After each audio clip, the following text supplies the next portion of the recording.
शुरुआत में लेकिन दो बातें बताना चाह रहा हूँ। पहली बात कि हम यहाँ पे बहुत ही टू द पॉइंट रखेंगे। हालांकि सारे कंसेप्ट्स कवर करेंगे, लेकिन हर चीज़ का सिंपली जो कंक्लूजन है वो मैं बताऊंगा, ताकि मैं मान रहा हूँ कि आपको जो है थोड़ा बहुत स्टैम्प पैक्ट आता है। दूसरी बात जो भी आपका रिटर्न मटेरियल है, जिससे भी आप पढ़ते हो, चाहे वो ऑनलाइन हो चाहे वो ऑफलाइन हो, कोई भी बुक हो, कोई भी स्टडी मटेरियल हो, अपने पास रखिए, अपना पेन हाथ में रखिए और साथ साथ उसमें मार्क करते रहिए जो जो टॉपिक आपको समझ आ गया। और जो जो टॉपिक नहीं समझ आया उस पर गोला लगा लीजिए और उसको कमेंट सेक्शन या किसी भी तरह से आप मुझ तक पहुंचाइए और डाउट को हम दूर करेंगे। और लास्ट बात एक और है, अगर किसी भी पॉइंट पे आपको लगता है कि मैं बहुत जल्दी निकाल गया उस पॉइंट को, तो उसको अगर आपको डिटेल में जानना हो तो हमारे यूट्यूब चैनल लाइफ बैग्स सजल वत्स पे हमने एक घंटे 10 मिनट की पूरी स्टैम्प एक्ट की वीडियो डाल रखी है, जिसमें हमने उसको सेक्शन वाइज सेक्शन बहुत डिटेल में डिस्कस किया है और 70 मिनट में पूरा स्टैम्प एक्ट कंप्लीट कराया है। तो वो देखिएगा, क्योंकि यहाँ पे हमारे पास एक टाइम कंस्ट्रेंट है। सबसे पहले बात करते हैं इंट्रोडक्शन की। देखिए, पर्पस क्या है इंडियन स्टैम्प एक्ट 1899 का? पर्पस है कि जो गवर्नमेंट है उसके लिए रेवेन्यू जनरेट करना। जो भी स्टैम्प ड्यूटी हम पे करते हैं और रेवेन्यू के जो है ट्रेजरी में जाती है और बेसिकली गवर्नमेंट के फंड्स में जो है ऐड हो जाती है। ना स्टैम्प ड्यूटी पे कब करनी होती है? देखिए, कभी भी अगर आप कोई इंस्ट्रूमेंट में एंटर होते हैं, कोई भी ऐसा कॉन्ट्रैक्ट, कोई भी ऐसा डॉक्यूमेंट जो किसी के फेवर में राइट्स क्रिएट कर रहा है या किसी भी ऑब्लिगेशन लगा रहा है, या राइट्स या ऑब्लिगेशन जो लाइबिलिटीज़ हैं वो ऑल्टर कर रहा है, चेंज कर रहा है, बढ़ा रहा है, घटा रहा है, ख़त्म कर रहा है, तो ऐसे डॉक्यूमेंट को हम कहते हैं स्पेसिफिकली इंस्ट्रूमेंट। जर्नल सेंस में every instrument is chargeable to stamp duty. और ये चीज़ लिखी का है, ये चीज़ लिखी है section 3 of the Indian stamp act. और यहाँ पे हमारा एक शेड्यूल 1 है इंडियन स्टैम्प एक्ट 1899 में, वहाँ पे बहुत सारे इंस्ट्रूमेंट्स के बारे में बता रखा है और उसके सामने लिख रखी है उनकी स्टैम्प ड्यूटी की कितनी पे कर रही हैं। कभी फ्लैट अमाउंट लिख रखा है कि चाहे इंस्ट्रूमेंट का जो कंसिडरेशन है, जो अमाउंट है, ट्रांजेक्शन अमाउंट कितना भी हो, आपको इतनी स्टैम्प ड्यूटी पे करनी है, तो उसको कहते हैं फ्लैट ड्यूटी। और अगर परसेंटेज दे रखी है तो उसको बोलते हैं एड वैलोरम ड्यूटी। एक बात और है, जो इंडियन स्टैम्प एक्ट बात करता है स्टैंपिंग की, तो स्टैंपिंग जो है वैसे एक स्टेट सब्जेक्ट भी है, तो इसलिए रिस्पेक्टिव स्टेट लेजिस्लेचर्स ने भी एक्ट पास करके अपनी स्टेट में कितनी स्टैम्प ड्यूटी वो लेवी करना चाहते हैं ये बता रखा है। अगर कोई चीज़ आपको स्टेट एक्ट में नहीं दिखती है तो आप देखते हो इंडियन स्टैम्प एक्ट में, और कोई वहाँ पे भी नहीं दिखती है तो फिर जो है कहीं ना कहीं आप मान सकते हो कि उस पर स्टैम्प ड्यूटी पे करना मैंडेटरी नहीं है। अब हम बात करते हैं सेक्शन 3 की, जो एक तरह से चार्जिंग सेक्शन है स्टैम्प ड्यूटी का। देखिए, स्टैम्प ड्यूटी कोई टैक्स नहीं है, ना डायरेक्ट टैक्स ना इनडायरेक्ट टैक्स, तो इसलिए ये चीज़ मत मानना। चार्जिंग सेक्शन बस एक सेंस में कह रहा हूँ कि हाँ, कहता कौन सा सेक्शन है कि स्टैम्प ड्यूटी चार्ज होगी, लेवी होगी, सेक्शन 3 है। और वो कहता है कि शेड्यूल 1 में इंडियन स्टैम्प एक्ट के जो शेड्यूल 1 है वहाँ पे जो है हमने बता रखा है, और वहाँ पर जो जो इंस्ट्रूमेंट्स लिख रखे हैं उसके सामने जो ड्यूटी लिख रखी है वो मैंडेटरी है कि आपको पे करनी है। लेकिन हमने आपको साथ में बता रखा है कि स्टेट एक्ट भी साथ में चेक करते हैं हम प्रैक्टिकली। ठीक है, आपके कोर्ट्स में नहीं है स्टेट एक्ट्स, लेकिन प्रैक्टिकली हम स्टेट एक्ट भी चेक करते हैं ना। सेक्शन 3 में लिख क्या रखा है? बेसिकली ये है कि अगर कहीं से भी इंडियन कनेक्शन आ गया तो ऐसे इंस्ट्रूमेंट्स पे जो है स्टैम्प ड्यूटी पे करनी होती है। लिखा ये है कि अगर सपोज किसी चीज़ की साइनिंग, किसी इंस्ट्रूमेंट की साइनिंग बाहर हुई है पर वो प्रॉपर्टी या एक्ट जो इंडिया में है, तो इंडियन कनेक्शन आ गया तो स्टैम्प ड्यूटी पे कर दी है। या साइनिंग इंडिया में हुई है और फिर प्रॉपर्टी चाहे दुनिया में कहीं पर भी हो तो भी जो है उस इंस्ट्रूमेंट पर स्टैम्प ड्यूटी पे होगी। उसके अलावा कोई भी बिल ऑफ एक्सचेंज या प्रोमिसरी नोट्स हैं उस पर भी स्टैम्प ड्यूटी पे होती है, तो ऑब्वियस है। लेकिन एक चीज़ को एक्सक्लूड कर दिया है, एग्जम्पशन दे दिया, क्या कि बिल्स ऑफ एक्सचेंज जो पेबल ऑन डिमांड होते हैं, यानी कि चेक्स, उस पर स्टैम्प ड्यूटी पे करना मैंडेटरी नहीं है। तो चेक्स को जो है हमने एग्जाम्प्ट कर रखा है, रिलैक्सेशन दे रखी है, क्योंकि बहुत सारे जो है रोज़मर्रा में जो है हज़ारों चेक्स करते हैं, इसलिए उसको एग्जाम्पशन दे रखी है। नाउ अब जो है एक्सेप्शंस में और भी कुछ चीज़ें लिख रखी हैं। अगर कोई इंस्ट्रूमेंट गवर्नमेंट के फेवर में, यानी कि ऐसे मान लो कि गवर्नमेंट अगर पार्टी है तो भी जो है स्टैम्प ड्यूटी पे नहीं करनी। उसके अलावा अगर सेल, ट्रांसफ़र या अदर कोई डिस्पोजिशन है शिप या वेसल का, तो भी जो है आपको कोई स्टैम्प ड्यूटी पे नहीं करनी है। और तीसरा पॉइंट है कि अगर कोई बिल ऑफ एक्सचेंज या प्रोमिसरी नोट भारी एग्जीक्यूट हुआ है और एक्ट या प्रॉपर्टी भी भारी है तो ऑब्वियसली ये भी जो है इस पर भी स्टैम्प ड्यूटी पे करनी नहीं, क्योंकि कोई इंडियन कनेक्शन आया ही नहीं। अब हम बात करते हैं सेक्शन 4 की। देखिए, ये बात करता है सेक्शन 4, 5, 6 हम एक साथ पढ़ते हैं। सेक्शन 4 बात कहता है कि अगर एक सिंगल ट्रांजैक्शन थी, यानी कि मेनली एक ही ट्रांजैक्शन थी, उसमें अलग अलग बातें लिखी होती हैं, उन अलग अलग बातों के लिए सपोज आपने एक ट्रांजैक्शन में भी लिख सकते थे, लेकिन आपने क्या किया कि अलग अलग बातों को सिंगल ट्रांजैक्शन की अलग अलग इंस्ट्रूमेंट्स में लिख दिया, यानी कि सिंगल ट्रांजैक्शन मल्टीपल इंस्ट्रूमेंट्स, तो ये होते हैं सेक्शन 4। तो यहाँ पे क्या आता है, आइडियली आपको क्या करना चाहिए था, उस सिंगल ट्रांजैक्शन की सारी बातों को एक ही इंस्ट्रूमेंट में लिखना चाहिए था, फिर आपको उसी इंस्ट्रूमेंट पे स्टैम्प ड्यूटी पे करनी पड़ती। लेकिन अगर आपने मल्टीपल इंस्ट्रूमेंट्स बना दिए हैं उस सेम ट्रांजैक्शन की अलग अलग बातों के लिए, तो यहाँ पे क्या होता है कि जो बिल्कुल मेन जो इंस्ट्रूमेंट है उसको हम बोलेंगे प्रिंसिपल इंस्ट्रूमेंट, और बाकी सबको बोलेंगे, जो इंसिडेंटल बातें जिसमें लिखी हुई हैं सपोर्टिव बातें, उन सबको बोलेंगे हम सब्सिडरी इंस्ट्रूमेंट्स। और प्रिंसिपल इंस्ट्रूमेंट पे उतनी ड्यूटी लगेगी जो उस ट्रांजैक्शन में लगती है, और उसके अलावा बाकी जो सब्सिडरी इंस्ट्रूमेंट्स पे हैं उन पे आपको केवल 1-1 रुपये जो है स्टैम्प ड्यूटी पे करनी है, क्योंकि every instrument is chargeable to stamp duty, तो स्टैम्प ड्यूटी तो लेनी पड़ेगी, लेकिन सिर्फ एक फॉर्मेलिटी करिए, इसलिए 1-1 रुपये हम ले रहे हैं। इसके एग्जाम्पल्स वगैरह के लिए जो है आप प्लीज़ यूट्यूब चैनल पे जाइए और वो जो वीडियो जिसकी हम बात कर रहे थे वो ज़रूर देखिए, बहुत अच्छे से हमने उस चीज़ में जो है पूरा बता रखा है। अब हम बात करते हैं सेक्शन 5 और सेक्शन 6 की। सेक्शन 5 बात करता है कि आपने एक ही इंस्ट्रूमेंट बनाया लेकिन उसमें बहुत सारी बातें लिख दी, लेकिन वो सारी बातें एक दूसरे से बहुत अलग अलग थी, यानी कि एक तरह से बहुत सारी अलग अलग ट्रांजैक्शंस की बातें आपने एक ही इंस्ट्रूमेंट पे लिख दी, तो ये तो आपने गलत किया। तो यहाँ पे क्या है कि उन सभी बातों से रिलेटेड अगर आप उन पे अलग अलग इंस्ट्रूमेंट बनाते तो जितनी स्टैम्प ड्यूटी टोटल पे होती उतना जो एग्रीगेट है आपको टोटल जो है पे करना पड़ेगा उस सिंगल इंस्ट्रूमेंट पे। क्योंकि ये आप लूप होल निकाल के सोच रहे हो कि मैं तो अलग अलग ट्रांजैक्शन से रिलेटेड एक ही इंस्ट्रूमेंट बना दूंगा तो एक पे ही देनी पड़ेगी, तो लेकिन ये आप गलत हो। बेसिकली अलग अलग उन ट्रांजैक्शन से रिलेटेड अलग अलग जब इंस्ट्रूमेंट बनते तो जो टोटल उस पर स्टैम्प ड्यूटी पे होती वही जो है टोटल आपको इस पे देनी पड़ेगी, भले ही आपने एक मल्टीपल के बजाय एक इंस्ट्रूमेंट बना दिया है। ओके, तो ये था सेक्शन 5। एग्जाम्पल्स के लिए मैं फिर कहूँगा यूट्यूब वीडियो देखिएगा प्लीज़। उसके अलावा अब हम बात करते हैं सेक्शन 6 की। इसमें भी केस वही है कि आपने सिंगल इंस्ट्रूमेंट बना दिया और बहुत सारी बातें लिख दी हैं, लेकिन यहाँ पे आपने जिस तरह से लिखा है या जो जो बातें हैं वो एक्चुअली लिखी जानी ही थी एक ही उसमें, क्योंकि वो सारी बातें उसी ट्रांजैक्शन को ही सपोर्ट करने वाली थी। तो क्या यहाँ पे आपने कुछ गलत किया? यहाँ पे आपने कुछ भी गलत नहीं किया। आपने एक ही इंस्ट्रूमेंट में कई सारी बातें लिख दी और वो सारी बातें उसी ट्रांजैक्शन से ही रिलेटेड थी, तो जो भी मेन जो आपकी ट्रांजैक्शन है वो नीचे आइडेंटिफाई किया जाएगा और उस पर जो भी स्टैम्प ड्यूटी पे होनी है वो जो है सिंपली पे कर दी जाएगी। ठीक है, सेक्शन 4 और सेक्शन 6 को आपस में कंपेयर करके देखिएगा, बहुत डिफरेंस है, इसमें कन्फ्यूजन जनरली होती है।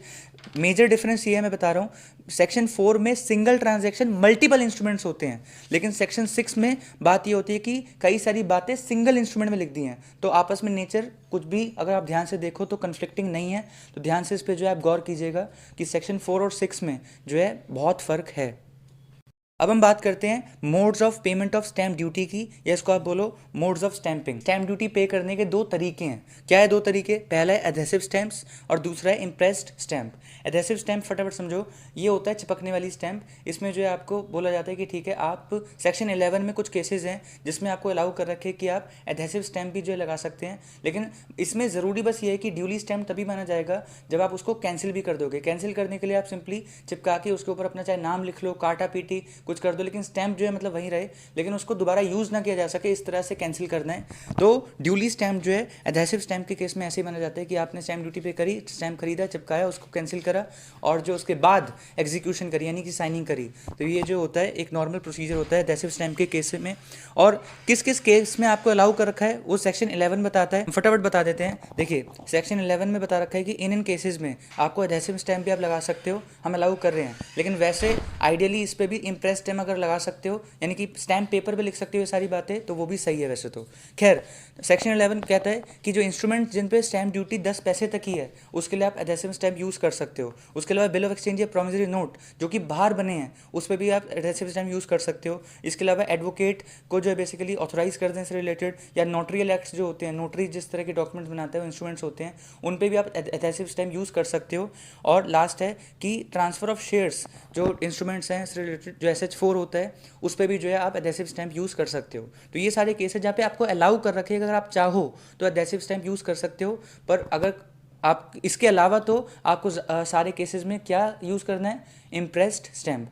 इम्प्रेस स्टैम्प की बात करते हैं। इम्प्रेस स्टैम्प का मतलब होता है कि आप पैसे देते हो जो भी स्टैम्प ड्यूटी पे करनी है और आप स्टैम्प पेपर खरीद लेते हो, और जो स्टैम्प पेपर का जो ब्लैंक पोर्शन है उसमें वो सारे टर्म्स एंड कंडीशन और अपने जो डीड की बातें लिखनी है वो लिखते हो, साइनिंग करते हो। तो यहाँ पे तो कैंसिल करने की कोई ज़रूरत भी नहीं। हाँ ये ध्यान रखना, अगर कोई ब्लैंक पेपर रह गया है पूरी तरह से तो उस पर आप काटा मार के एक तरह से ये सिंबलाइज कर सकते हो कि आपने वो चीज़ जो है अपने लिए ही यूज़ कर ली है। तो इम्प्रेस स्टैम्प में जो है सिंपली एक ही स्टेप है, स्टैम्प ड्यूटी पे करो यानी कि जितने का स्टैम्प है स्टैम्प पेपर लो, उस पर टर्म्स एंड कंडीशन लिख लिखो और अब जो है एग्जीक्यूशन कर लो। ये होता है इम्प्रेस स्टैम्प के केस में प्रोसीजर। हम बात करते हैं टाइमिंग ऑफ स्टैंपिंग की। सेक्शन 17 कहता है कि इंस्ट्रूमेंट्स को आप पहले स्टैंप करोगे, यानी कि स्टैंप ड्यूटी पे करोगे किसी भी तरह से, जो मोड्स दो है हमारे पास, उसके बाद ही या उसी टाइम पे आप साइनिंग करोगे, यानी कि एग्जीक्यूशन करोगे। अगर इंस्ट्रूमेंट जो है ऐसे जो कि एग्जीक्यूट हुए हैं, साइन हुए हैं इंडिया के बाहर, तो यहाँ पे तो स्टैंपिंग बाद में होगी। तो इसलिए यहाँ पे जो है लॉ ये कहता है सेक्शन 18 कि जो है जब वो इंडिया में आ जाएंगे तो वहाँ से 3 महीने के अंदर जो है स्टैंप ड्यूटी आपको पे करनी है। ये सेक्शन 18 कहता है। और सेक्शन 19 इसी के आगे की बात कहता है कि अगर वो ऐसा इंस्ट्रूमेंट है जो कि बिल ऑफ एक्सचेंज या प्रोमिसरी नोट है जो कि इंडिया के बाहर बना था, तो जर्नल रूल तो वही है कि 3 महीने के अंदर होना है, पर आपको जो है इमीडिएटली कराना चाहिए, क्योंकि आप जब तक उस पर स्टैम्प ड्यूटी पे नहीं करोगे तब तक इंडिया में उससे रिलेटेड ना पेमेंट आप रिसीव कर सकते हो और ना ही एंडोर्समेंट कर सकते हो, यानी कि किसी और के फेवर में उसको ट्रांसफ़र कर सकते हो। तो जो है ये कहते हैं सेक्शन 19। तो यानी कि एक तरह से पता लगता है कि जो बाहर बिल ऑफ एक्सचेंज या प्रोमिसरी नोट हुए हैं एग्जीक्यूट, उसको इंडिया में जिस दिन आया जितनी जल्दी हो सके उसको जो है आपको स्टैम्प ड्यूटी पे करके स्टैंपिंग ड्यूली स्टैम्प करा लेना चाहिए। अब हम बात करते हैं बहुत इंपॉर्टेंट स्पेशल केसेस की, जहाँ पे वैल्यूएशन ऑफ ड्यूटी कि यहाँ पे जो है आपको स्टैम्प ड्यूटी कितनी पे करनी है, कई बार जो है कन्फ्यूजन हो सकती है। तो हम बात करते हैं कि करके सेक्शन 20 की बात करते हैं। सेक्शन 20 कहता है कि अगर सपोज जो कंसिडरेशन है जो कि आपको पैसे देने हैं सामने वाले को, अगर वो फॉरेन करेंसी में है तो उसको कैसे करोगे, क्योंकि हमें स्टैम्प ड्यूटी तो इंडियन रुपीज़ में पे करनी होती है, तो और उसका परसेंटेज लगाओगे तो क्या मतलब कन्वर्जन रेट कहाँ से लाओगे। तो कन्वर्जन रेट से रिलेटेड जो है सेक्शन 20 कहता है। सेक्शन 22 के साथ मिला के ओवरऑल लॉ कहता है कि अगर आपने आपस में कोई कन्वर्जन रेट डिसाइड कर रखा होगा तो हम उसको मान लेंगे। जो कॉन्ट्रैक्ट में आपने रीजनेबल कन्वर्जन रेट अगर कोई लिख रखा है तो हम बिल्कुल on the face of it सही मान लेंगे उसको। लेकिन अगर वो नहीं है या फिर हमें वो ठीक नहीं लगा तो गवर्नमेंट जो है टाइम टू टाइम नोटिफाई करती है कन्वर्जन रेट, हम उसको मानेंगे। या अगर लेकिन वो नहीं है नोटिफाइड तो फिर जो है हम फाइनली जो मार्केट में कन्वर्जन रेट चल रहा होगा उस दिन जो है स्टैम्प ड्यूटी पे करने के दिन फिर हम वो लेंगे। तो ये था सेक्शन 20 रेड विद सेक्शन 22। अब हम बात करते हैं सेक्शन 21 और ये भी रेड विद होगा सेक्शन 22।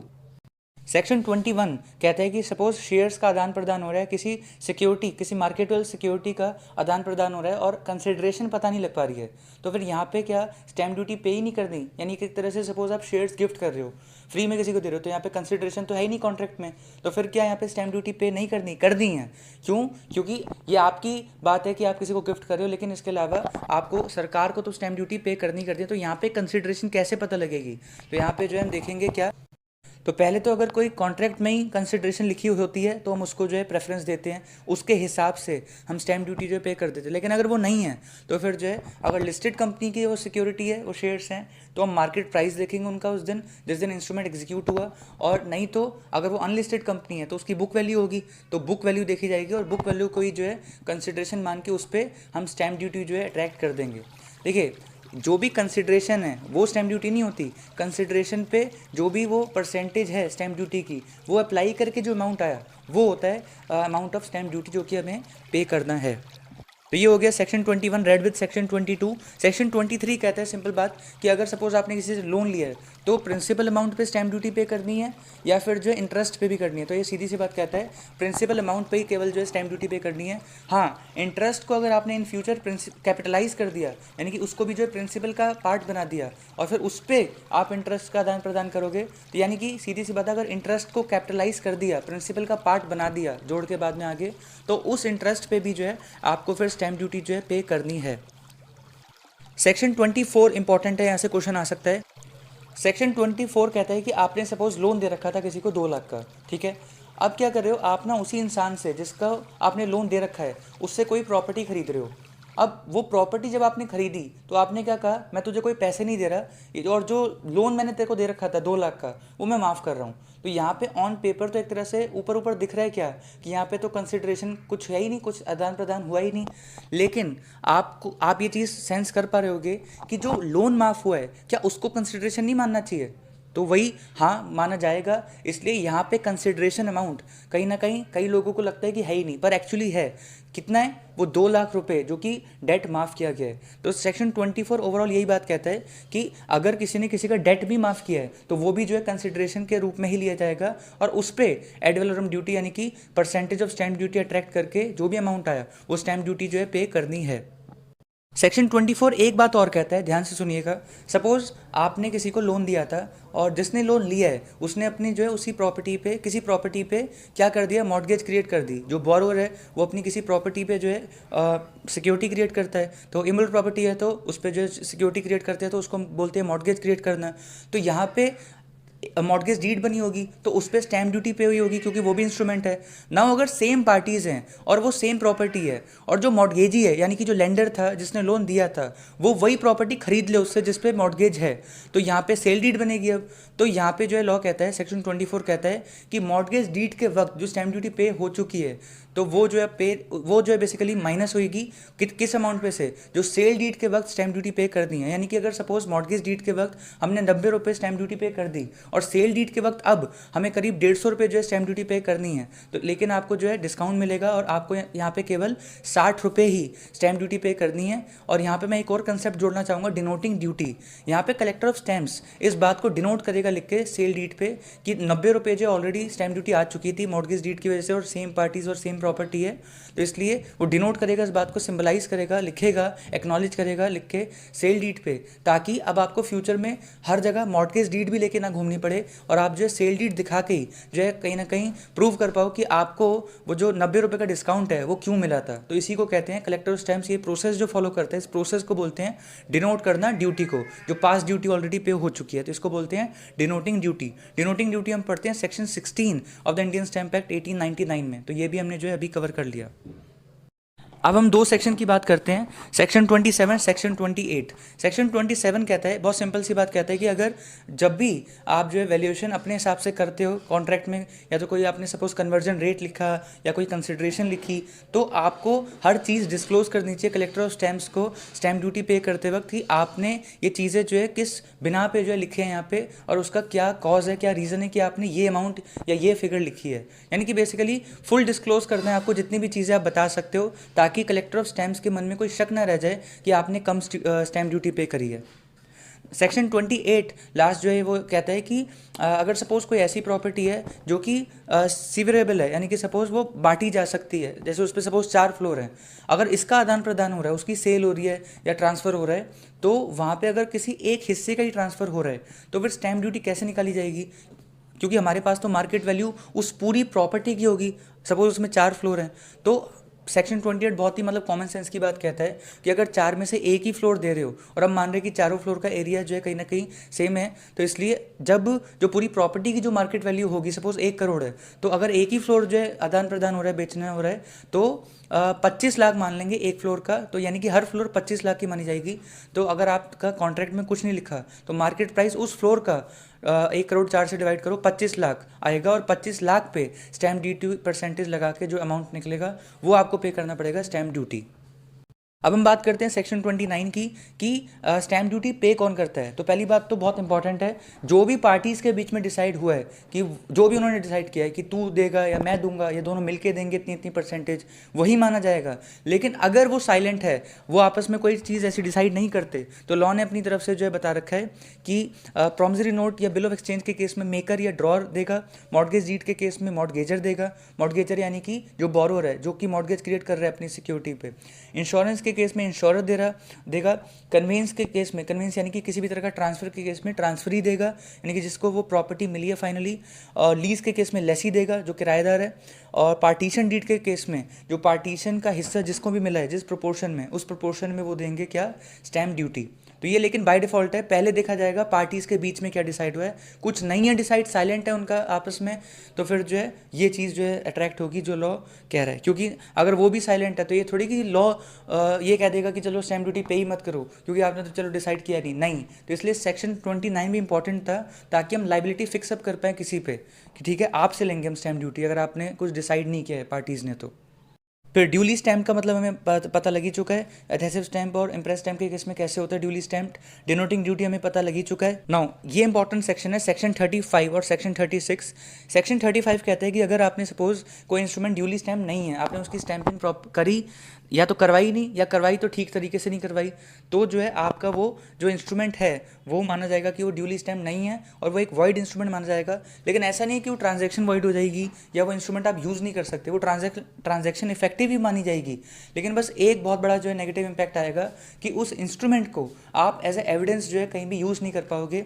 और लेकिन इसकी सेक्शन 36 में एक्सेप्शंस भी हैं कुछ, मतलब एक तरह से रिलैक्सेशंस दे रखी हैं कि कब कब एक नॉन ड्यूली स्टैम्प्ड इंस्ट्रूमेंट भी एविडेंस के रूप में जो है दिखाया जा सकता है। एक नॉन ड्यूली स्टैम्प्ड जो है इंस्ट्रूमेंट वो क्रिमिनल कोर्ट में जो है एडमिसिबल है।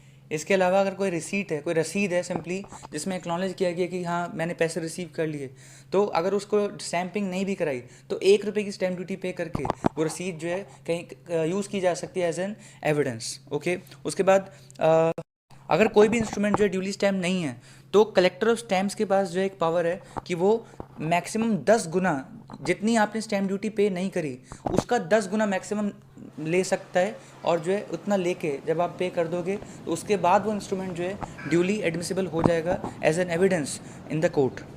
इसके अलावा लिखा है कि अगर सपोज़ बहुत सारे लेटर्स हैं और लेटर्स के थ्रू जो है कई सारी बातें डिसाइड हुई थी, तो अगर सभी लेटर्स में ओवरऑल जो है वो बातें लिखी हुई हैं और अगर कोई भी एक लेटर भी अगर आपने स्टैंपिंग करा रखी है तो बाकी लेटर्स भी जो है आप यूज़ कर सकते हो as an evidence in the court.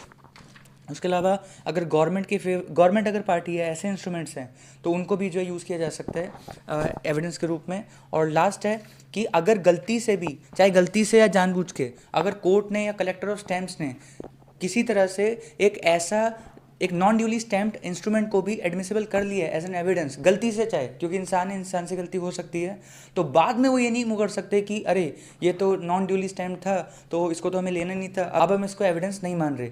ऐसा नहीं कर सकते। एक बार अगर आपने गलती से ही भले ही अगर उस चीज़ को आपने जो है एंटरटेन कर लिया है, उसको एविडेंस जो है ले लिया है, तो जो है आप उसके बाद इस चीज़ को मुकर नहीं सकते और ये नहीं कह सकते कि अब हम उस चीज़ को एविडेंस नहीं मानेंगे। नाउ सेक्शन 41 कहता है कि अगर सपोज़ आपको लगता है कि आपने स्टैम्प ड्यूटी जो है पे नहीं करी है, आपको एकदम से पता लगा कि जितनी स्टैम्प ड्यूटी पे करनी चाहिए थी उतनी नहीं करी, तो सेक्शन 41 कहता है कि आपको जैसे ही आपको ये पता लगा वहाँ से 1 साल के अंदर, ये मान लो कि एग्जीक्यूशन से मैक्सिमम 1 साल तक आप जो है कलेक्टर ऑफ स्टैम्प्स के पास जाके आप अपनी गलती बता सकते हो कि एक्सीडेंटली मुझे पता लगा नहीं और इसलिए जो भी डेफिशिएंसी है वो मैं पे करने आया हूँ। तो अगर कलेक्टर ऑफ स्टैम्प्स भी सेटिस्फाइड हुआ कि हाँ गलती से गलती हुई आपसे, तो फिर जो है वो बता देगा कि ठीक है आप इतनी स्टैम्प ड्यूटी पे कर दो, जो भी डिफरेंस है, और फिर जो है वो ड्यूली स्टैम्प माना जाएगा आपका इंस्ट्रूमेंट। फिर एक केस है VL Narasimha Rao versus KT पेंटया। तो इसमें जो है डिसाइड हुआ था कि अगर सपोज़ किसी एग्रीमेंट टू सेल के थ्रू आपने जो है पोजेसन भी ट्रांसफ़र कर दी, सिर्फ ये सोच के कि चलो यार एग्रीमेंट टू सेल पे तो फ्लैट स्टैम्प ड्यूटी है और सेल डीड बनानी नहीं पड़ेगी, तो आप जो है इसके थ्रू एक लूप होल निकाल के कम स्टैम्प ड्यूटी पे कर रहे हो, तो जो है अगर ये चीज़ पकड़ी गई तो जो कलेक्टर ऑफ स्टैम्प के पास ये पावर है कि वो एग्रीमेंट टू सेल कोई सेल डीड मान के उस पर उतनी ही स्टैम्प ड्यूटी जो है लेवी कर सकता है जितनी की सेल डीड अगर बनती तो उतनी लेवी होती। तो ये जो है बेसिकली डिसाइडेड केस में डिसाइड हुआ था। नाउ सेक्शन 45 है कि अगर आपको लगता है कि आपने ज़्यादा स्टैम्प ड्यूटी पे कर दी है या फिर आपने जो है कोई ऐसी पेनल्टी पे कर दी है जो कि आपको पे करनी ही नहीं थी लेकिन आपसे मांगी गई थी ज़बरदस्ती, तो आपने को पे करनी पड़ी, तो यहाँ पे आप एप्लीकेशन लगा सकते हो चीफ कंट्रोलिंग रेवेन्यू अथॉरिटी को। और अगर आपकी एप्लीकेशन सही हुई, पहली बात तो एप्लीकेशन आपको लगानी कितने टाइम पे है, जैसे ही जिस दिन आपने बेसिकली एक्सेस स्टैम्प ड्यूटी पे करी वहाँ से मैक्सिमम 3 महीने के अंदर जो है आपको अप्लाई करना है। और पेनल्टी के केस में जो है आपको थोड़ी सी रिलैक्सेशन है कि आप 1 साल तक भी अप्लाई कर सकते हो जिस दिन आपने पेनल्टी पे की। और अगर आपकी एप्लीकेशन जो है जेन्युइन है तो फिर chief controlling revenue authority order करेगा कलेक्टर ऑफ स्टैम्प्स को कि जितनी भी एक्स्ट्रा स्टैम्प ड्यूटी जो है आपसे ली गई थी या फिर जो भी पेनल्टी ली गई थी अनड्यू, वो जो है आपको वापस किया जाएगा अमाउंट। फाइनली एक टॉपिक है ई स्टैंपिंग। ई स्टैंपिंग कहता है कि आजकल जो है बहुत सारी स्टेट्स ने जो ये चीज़ शुरू कर दी है कि अगर आप स्टैम्प ड्यूटी पे करना चाहते हो तो आप ऑनलाइन पे कर सकते हो और आपको कोरियर के थ्रू स्टैम्प पेपर आ जाएंगे। तो यानी कि अब आप पेमेंट जो है स्टैम्प ड्यूटी की जो है ऑनलाइन कर सकते हो। तो इसके फ़ायदे अनेक हैं कि जो है जो भी बेसिकली जो नॉन जुडिशियल स्टैम्प ड्यूटी है वो आप इसके थ्रू पे कर सकते हो। नॉन जुडिशियल का मतलब है जो नॉर्मल ट्रांजेक्शन्स होती हैं जो जनरल पब्लिक के बीच में होती है उसके लिए non judicial stamp papers use होते हैं। जुडिशियल तो वहाँ होते हैं जो कोर्ट की इंटरनल प्रोसीडिंग्स में यूज़ होते हैं, वो होते हैं जुडिशियल स्टैम्प पेपर्स। तो वो तो आपको उसकी तो ज़रूरत है ही नहीं। तो non judicial stamp duty online पे की जा सकती है। इसके फ़ायदे कि ईजी एक्सेसिबल होता है, 24/7 यूज़ कर सकते हो, कॉस्ट सेव होती है क्योंकि ट्रैवलिंग कम होती है, यूज़र फ्रेंडली है, सिक्योर मीडियम है। तो ये सारी चीज़ें, इसके फ़ायदे हैं। ई स्टैंपिंग, इस पर भी शॉर्ट नोट आ सकता है। इसी के साथ हमारा जो स्टैम्प एक्ट की क्विक रिवीजन थी, इसमें हमने सोचा था कि 15 मिनट में हो जाएगा, लेकिन करीब 10 मिनट एक्स्ट्रा चले गए हम, 25 मिनट। लेकिन ठीक है, हम सेटिस्फाइड है कि जिस तरह से हमने इसमें सारे टॉपिक्स कवर किए, तो वो काफ़ी ठीक तरीके से हमने कवर कर लिया। आप ज़रूर कमेंट करके बताइएगा कि आपको ये कैसी लगी, ताकि हमें एक फीडबैक मिले और आगे की जो रिवीजन वीडियोज़ हैं उस पर हम अकॉर्डिंगली काम करें, और ताकि वो और बेहतर तरीके से निकल के आएँ। हमारा प्लान ये है कि हम ज़्यादातर लेसन इस तरह से क्विक रिवीजन के तौर पे भी जो है डालेंगे, यानी कि डिटेल्ड वीडियोस भी और क्विक रिवीजन भी, ताकि लास्ट के दिनों में आपको केवल ये क्विक रिवीजन की वीडियोस जो है देखनी पड़े, और आप जो है साथ साथ फटाफट जो है सारे लेसन्स जल्द से जल्द रिवाइज़ कर पाओ। ज़रूर कमेंट कीजिएगा और सब्सक्राइब कीजिएगा हमारा यूट्यूब चैनल। और यदि आप इस वीडियो को देख रहे हो इंस्टाग्राम पे, तो ज़रूर इंस्टाग्राम पे हमें फॉलो कीजिएगा, ताकि आप हमसे जुड़े रहें, और कोई भी नई वीडियो के बारे में, कोई भी नई अपडेट अगर हमें आपको देनी हो तो आपके पास जल्द से जल्द पहुंच सके। ज़रूर सब्सक्राइब कीजिए यूट्यूब चैनल को और फॉलो कीजिए इंस्टाग्राम पेज को, लाइफ बैग्स सजल वत्स। बहुत बहुत शुक्रिया इस वीडियो को देखने के लिए। ज़रूर शेयर कीजिए इस वीडियो को उन सभी के साथ जिनकी तैयारी थोड़ी सी स्लो चल रही है, थोड़ी सी ख़राब चल रही है, ताकि उनकी तैयारी रफ्तार पकड़ सके। थैंक यू सो मच, शुक्रिया। अब मिलते हैं हम आपसे नेक्स्ट वीडियो में। Thank you.